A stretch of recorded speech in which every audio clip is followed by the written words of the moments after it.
Deep in these Clent Hills of Worcestershire on the edge of Halesowen, a young prince met a brutal end during what should have been a simple hunting trip. Yet, from that dark moment, he rose to become one of the Middle Ages' most celebrated saints.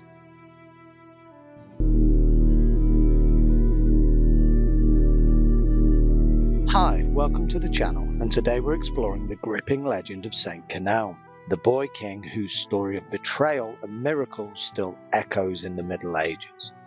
But if you live nearby, you might walk these paths without knowing the history beneath your feet.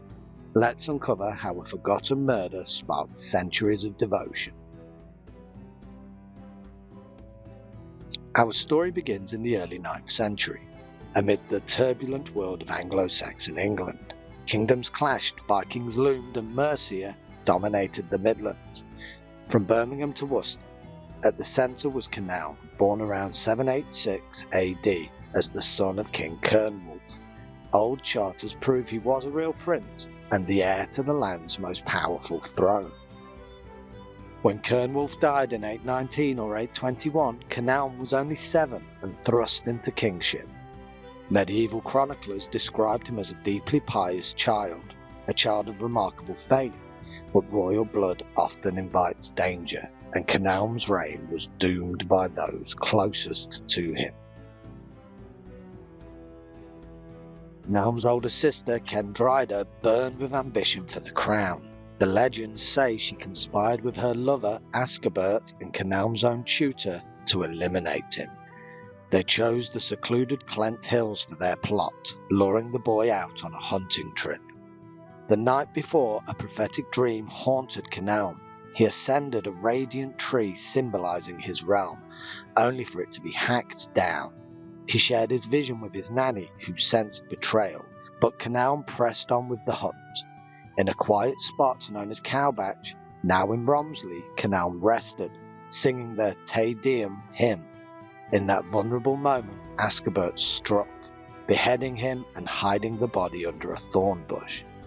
Quendryda believed her secret was safe and the crown was hers, but the tale was far from over. Divine forces were about to intervene. Kenelm's soul transformed into a white dove and carried a scroll straight to the Pope in Rome, interrupting Mass with a message in ancient English. In Clent's cow pasture under a thorn, of head bereft lies Kenelm, king born. Once translated, it sparked a search that led straight to the grave, where a miraculous white cow had been guarding the spot, lying over the hidden body and staying healthy without ever grazing, a clear sign from heaven that drew attention to the site.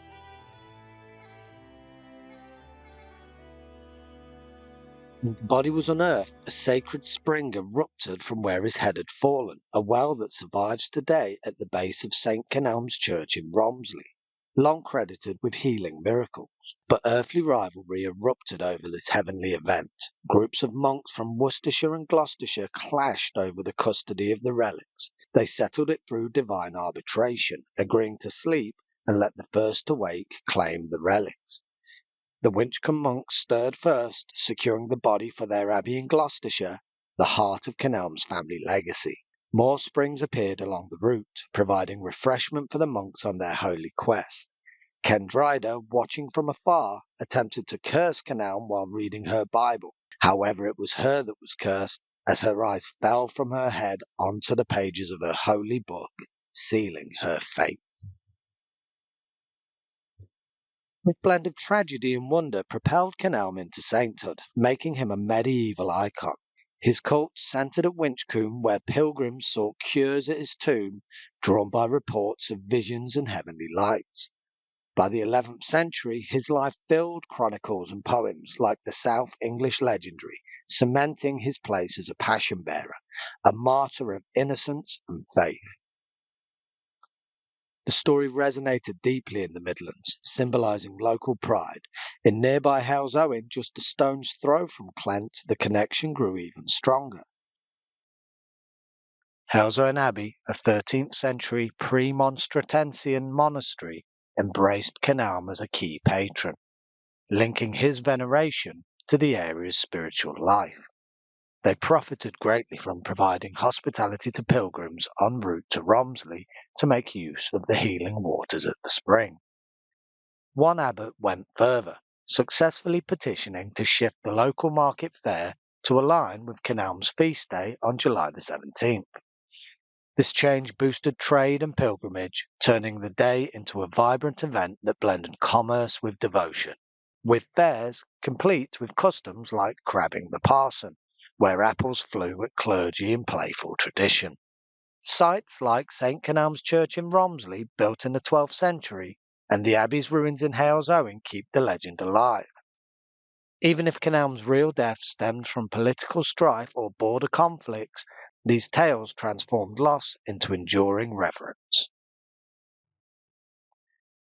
Saint Kenelm's journey from Clent shadows to medieval fame reminds us how history shapes our landscapes. For locals, it can be a call to explore. Wander the Clent Hills, visit Halesowen Abbey's remains, or trace the Holy Well's waters. You might just find a connection with this ancient saga. Thanks for joining me in this story. Like, subscribe, and share your thoughts. Have you visited these spots? What's your take on the Kenelm legend? See you soon for more regional tales, keeping history alive.